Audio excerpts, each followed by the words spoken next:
안녕하십니까. 미출작 주간성경공부의 김재웅 목사입니다. 한 주간 평안하셨습니까? 오늘도 말씀과 함께 저와 여러분들이 은혜를 나누는 귀한 시간이 되었으면 좋겠습니다. 기도하고 시작하겠습니다. 사랑과 은혜의 하나님 감사합니다. 오늘도 하나님 말씀을 문제를 풀면서 은혜를 나누고자 합니다. 깨닫게 하여 주시고 또 깨달은 말씀을 가지고 믿음으로 살아갈 수 있도록 인도하여 주시옵소서. 부족한 종과 함께 듣는 모든 이들을 주님께서 지혜와 명철을 더하여 주옵소서. 예수님 이름으로 기도합니다. 아멘. 네. 이번 주는 시편 124편에서 147편입니다. 이제 다음 주면 150편이 끝나겠네요. 끝나고 잠언으로 들어가게 됩니다. 준비물하고 다 준비되셨죠? 성경책, 필기구. 또 7월 첫째 주 여러분들이 2, 4분기 동안 한 번도 안 빠지고 내신 분들에게 저희들이 선물을 준비했습니다. 작지만 여러분 말씀을 읽을 때 귀하게 또 사용되었으면 좋겠습니다. 잊지 마시고 꼭 그날 잘 제출해 주시기를 바랍니다. 그리고 채널을 운영하고 있습니다. 내용들을 좀 보시고 필요하신 부분들을 또 가져가시면 되겠습니다. 시편은 테일림 찬양이고요. 인간과 하나님과의 연합을 노래한 시입니다. 그래서 하나님의 복으로 시작해서 마지막, 그죠? 하나님께 찬양하는 곳으로 끝이 납니다. 시편은 하나님과의 연애시다라고 말씀드렸죠. 그리고 저자는 다윗이 가장 많지만 대부분 다양한 저자들, 하나님부터 시작해서 다양한 저자들이 존재하고 있습니다. 주요 문장으로는 예배, 희노애락, 여러 등등의 다양한 주제와 주요 단어들이 구성되어 있습니다. 모세오경과 시편과 연관이 있죠. 그래서 특별히 이번 주는 이제 5권 신명기에 관계된 내용을 우리가 살펴보도록 하겠습니다. 5권 신명기. 5권은 하나님의 궁극적인 성실하심에 응답하는 예배에 대한 찬양을 기록하고 있습니다. 특별히 이제 152편에서는 오늘 우리가 다루게 될 120에서 134편 성전에 올라가면서 부르는 노래 또는 순례시라고 표현을 하죠. 그리고 할렐루야 시편 111편에서 113편, 115, 146, 마지막 146에서 150도 할렐루야로 끝납니다. 할렐루야로 시작합니다. 그래서 우리가 할렐루야 시편이라고 얘기를 합니다. 시편 120편에서 134편을 조금 더 살펴보도록 하겠습니다. 이게 순례시죠. 지난주에 저희들이 123편까지 읽었는데 지난주에 제가 이번 주에 순례시를 다 다루면서 한번 말씀하겠다라고 한 거 기억나시죠? 성전에 올라가면서 부르는 노래, 기본적으로 이제 상경시라고 합니다. 또 예루살렘을 올라가는 그런 어떤 우리가 왜 서울로 올라간다 이런 표현 쓰잖아요. 어느 중심이 올라간다는 것처럼 성전에 올라가면서 부르는 노래라는 뜻이 있습니다. 주님이 다윗에게 하신 메시아 약속, 사무엘하 7장 11절에서 17절에 나오는 이 메시아 약속을 중심으로 해서 신중이 선정되고 배열이 되었습니다. 성전에 올라간다는 의미가 뭘까요? 첫 번째는 성전의 제단으로 이어진 계단, 이게 15계단이라고 해요. 그래서 이 계단에 오를 때마다 시편을 하나씩 읽었다 이야기도 하고요. 해마다 찾아오는 세 차례의 순례 절기가 있습니다. 6월절, 77절, 장막절 중에서 한 절기에 예배자들이 예루살렘에 올라가는 그것을 의미하기도 하고 마지막으로는 바벨론 포로 생활을 끝내고 이스라엘 땅으로 다시 이제 복귀하는 것. 그죠? 올라갈 때 성전에 올라간다라는 의미로 쓰기도 합니다. 120편은 처음에 가장 중요한 게 뭘까요? 회개죠, 회개. 우리가 하나님을 예배하는 순례자로서 가장 중요한 첫 번째는 회개하는 마음이죠. 매색에 머들며 계달의 장막 중에 머무는 것이 내게 화로다. 매색과 계달은 야벳의 후손이고요. 그 다음에 또 여러 가지 그 야만족이라고 표현을 합니다. 근데 이거를 바로바로 표현을 함으로써 결국에는 이러한 거친 세상 속에서 순례자가 살아가고 있다. 늘 이러한 곳에 있는 것이 자기에게 힘들고 어렵고 곳간 유혹과 고난 가운데 있음을 이야기하면서 하나님 앞에 이제 부르짖고 예배 가운데 나가는 것이죠. 121편은 섭리죠. 하나님께서 너를 지켜 모든 환난을 면하게 하시며 또 내 영혼을 지키시리로다. 이것이 하나님의 섭리죠. 그래서 121편에 뭐라고 나옵니까? 내가 산을 향하여 눈을 들리라. 나의 도움이 어디서 올꼬? 곧 하나님 앞에 눈을 들 때 하나님이 우리를 지키신다. 이것이 하나님의 섭리입니다. 122편 예배. 사람이 내게 말하기를 여호와의 집에 올라가자 할 때 내가 기뻐하였도다. 여호와의 집에 올라간다는 것은 뭘까요? 곧 내가 예배하러 간다라는 의미가 담겨져 있는 것이죠. 123편은 섬김입니다. 사람이 내게 말하기를 여호와의 집에 올라가자 할 때 내가 기뻤도다. 123편은 하늘에 계신 주여입니다. 내가 눈을 들어. 우리가 하나님 앞에 눈을 드는 것이 진정한 섬김의 시작이라는 것이죠. 하나님 앞에 눈을 들어 올라가는 것. 이것이 진정한 섬김입니다.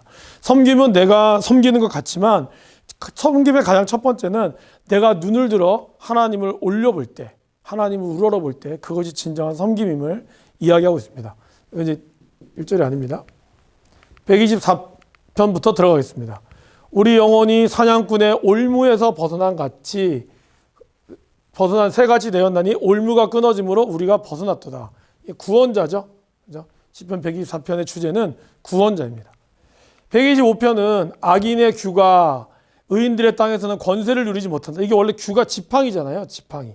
근데 이제 이 지팡이 보통 통치자들이 쓰는 걸 규라고 하거든요. 그래서 이걸 예전에 이제 개역한글 성경에는 권세라고 표현을 했습니다. 악인의 권세가 의인들의 땅에서는 권세를 누리지 못하니 이것은 안전. 하나님께서 순례자의 길을 안전하게 지키신다라는 뜻으로 담겨져 있습니다. 3번. 울며 씨를 뿌리러 나가는 자는 반드시 기쁨으로 그 곡식단을 가지고 돌아올 것이다. 기쁨이죠. 이 순례자가 궁극적으로 하나님 나라에 올라가는 것은 그 기쁨의 회복. 특별히 1절에 그렇게 나오죠. 여호와께서 시온의 포로를 돌려보내실 때 우리는 꿈꾸는 것 같았도다. 시온의 포로에서 그가 하나님 앞에 나아가는, 울면서 그는 기도했고 하나님은 결국에는 기쁨으로 해결해 주셨다라고 말씀하고 있습니다. 보라, 자식들은 여호와의 기업이요 태의 열매는 그의 상급이로다. 127편은 일에 대한 부분이죠. 내가 하나님께서 집을 세우지 않으면 세우는 자의 수고가 헛되며 여호와께서 성을 지키지 아니하시면 파수꾼에 깨어 있음이 헛되다. 아무리 내가 열심히 일을 해도 하나님이 함께하지 않으시면 다 헛되다라고 얘기하는 것이죠. 그래서 우리의 일에는 하나님이 계셔야 되고, 그리고 그 일의 궁극적인 건 뭘까요? 바로 자녀. 그 일을 통해서 우리의 가정이 바로 세워지는 것. 이것이 바로 이 시편 127편이 이야기하는 내용입니다. 128편은 뭘까요? 내 집 안방에 있는 내 안에는 결실한 포도나무 같으며 내 식탁에 둘러앉은 자식들은 어린 감람나무 같으리로다. 자, 여기서 포도나무와 감람나무를 한번 보겠습니다. 포도나무는요, 보셨나요? 이게 우리나라에 있는 어떤 농부의 포도밭이래요. 굉장하지 않습니까? 한 나무에서 굉장히 많은 포도 열매가 냈다고 해서 신문에도 나왔더라고요. 기본적으로 포도나무는요, 안정된 생활, 평화와 번영을 상징합니다. 특별히 중동 지방에는 없어서 이 수분도 있고요. 그 다음에 어떤 달달한 눈을 밝게 하는 그런 것에 있어서 굉장히 중요한 역할을 하는 것이 포도나무고요. 포도나무가 있다, 넘친다, 주는 포도나무에 나는 가지니 결국 안정된 생활과 이스라엘을 잘 드러내는 거라고 할 수 있습니다. 그래서 내 아내는 결실한 포도나무 같다. 이거는 아내가 있음으로 해서 그 집안이 풍족해진다는 것을 의미합니다. 자, 그렇다면 감람나무는 뭘까요? 감람나무는 올리브나무라고 하기도 하죠. 그런데 이 감람나무가요, 이게 참 중요한 것입니다. 왜냐하면 감람나무는 물이 아주 작아도 잘 자랍니다.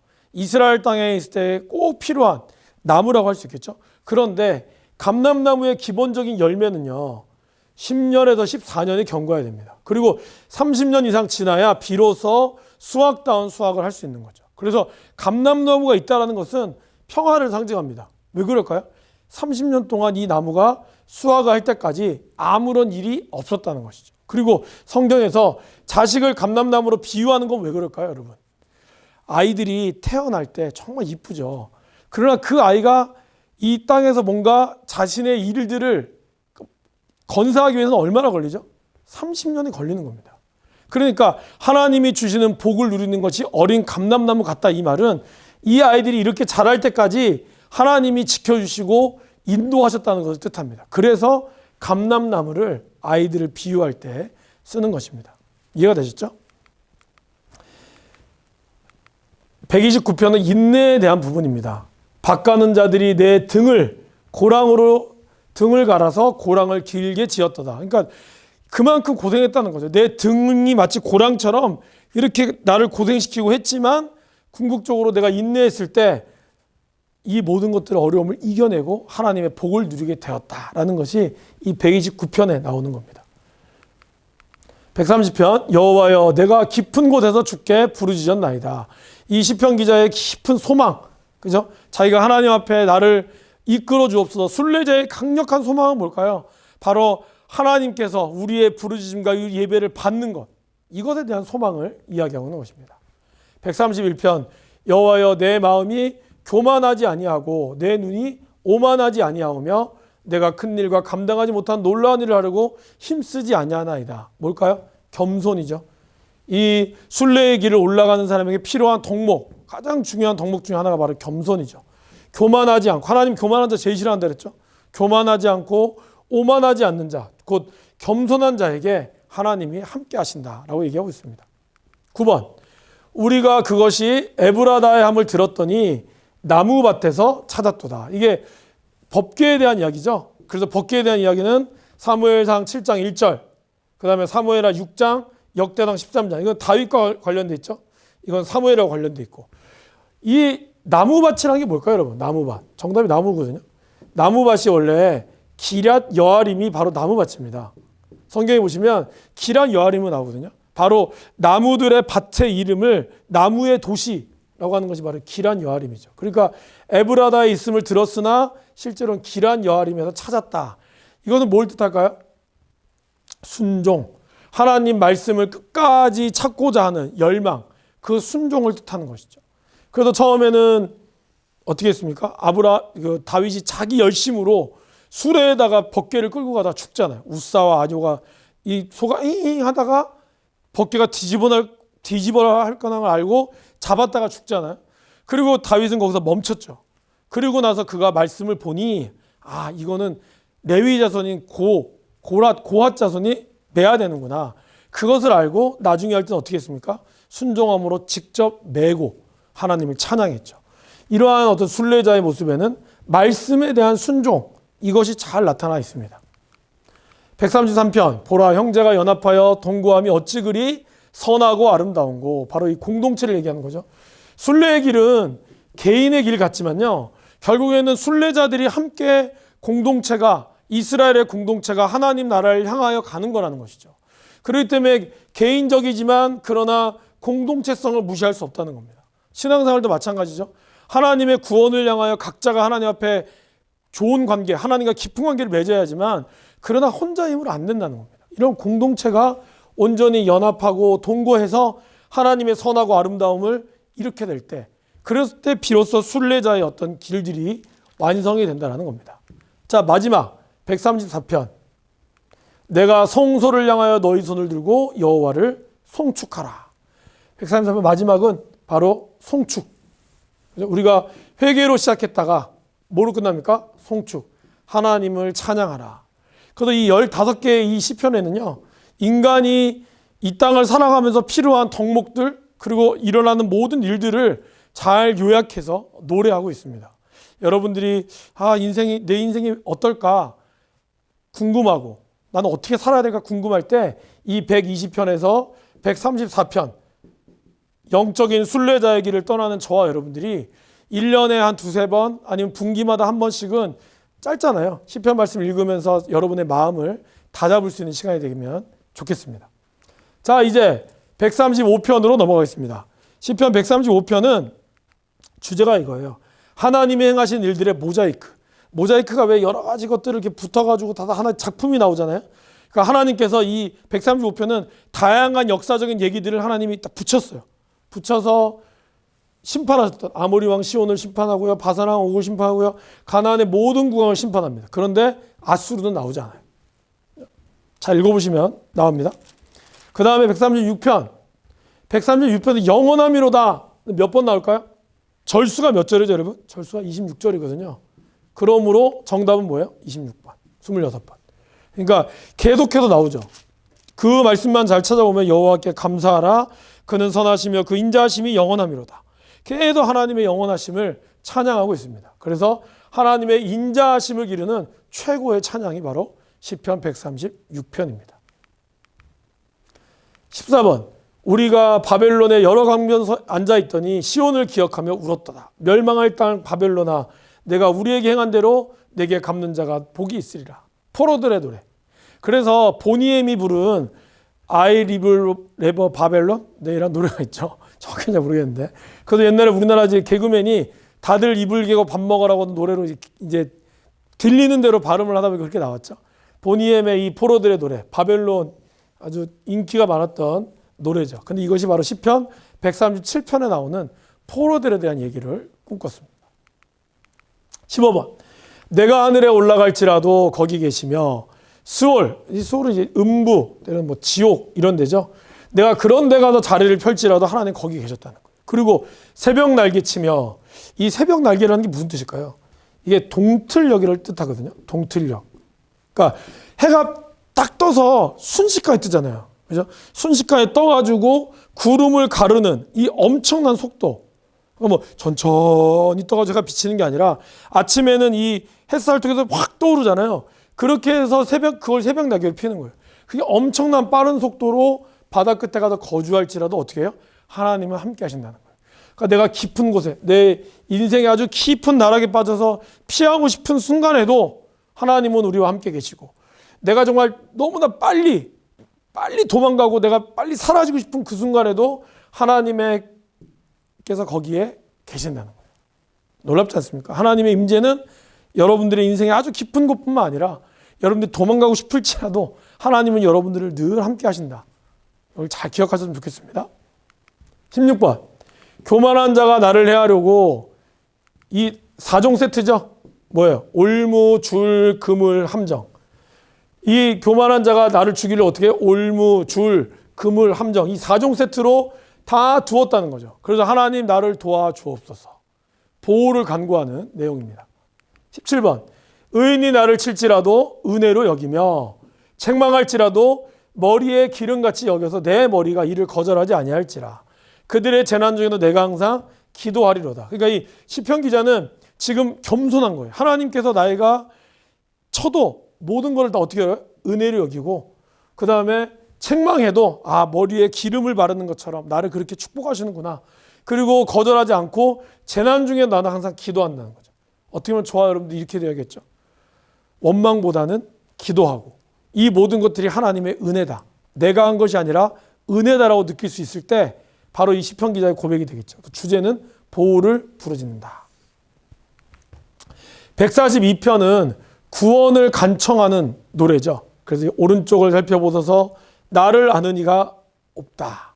나의 피난처도 없고 내 영혼을 돌보는 이도 없습니다. 여호와여, 내가 주께 부르짖어 말하기를 주는 나의 피난처시요 살아있는 사람들의 땅에서 나의 분깃이라.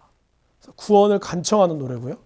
143편은 아침에 나로 하여금 주의 인자하신 말씀을 듣게 하시고 내가 주를 의뢰함이니이다.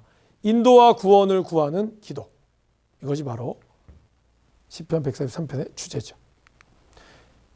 144편은 전쟁에서의 승리와 평안이죠. 여호와는 나의 사랑이시오 나의 요새시오 나의 사랑 요새 산성 건지시는 이시오 방패 그에게 피하였고 내가 그 백성을 복종하게 하셨나이다. 바로 하나님의 승리, 여호와를 믿는 자에게 오는 승리를 얘기하고 있죠.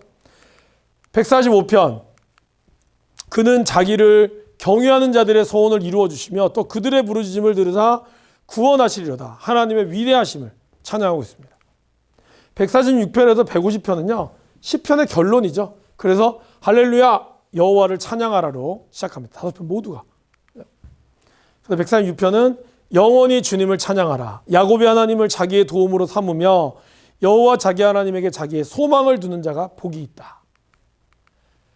147편 마지막. 여호와는 말의 힘이 세다 하여 기뻐하지 아니하며 사람의 다리가 억세다 하여 기뻐하지 아니하시고. 뭘 기뻐해 하나님은? 그의 인자하심을 바라는 자들, 하나님을 경외하는 자들과 그의 인자하심을 바라는 자들을 하나님은 기뻐하신다라고 말씀하고 있습니다. 예루살렘을 돌보시는 주님을 찬양하라. 자, 여러분, 시편 말씀은 좀 쉽죠? 제가 들어보니까 시편 말씀은 거의 다 안 틀리신다고 하더라고요. 아무래도 이제 말씀에 있으니까 여러분들이 말씀을 읽고 기도하는 마음으로 또 찬양하는 마음으로 하시면 더 은혜가 되실 거라고 생각합니다.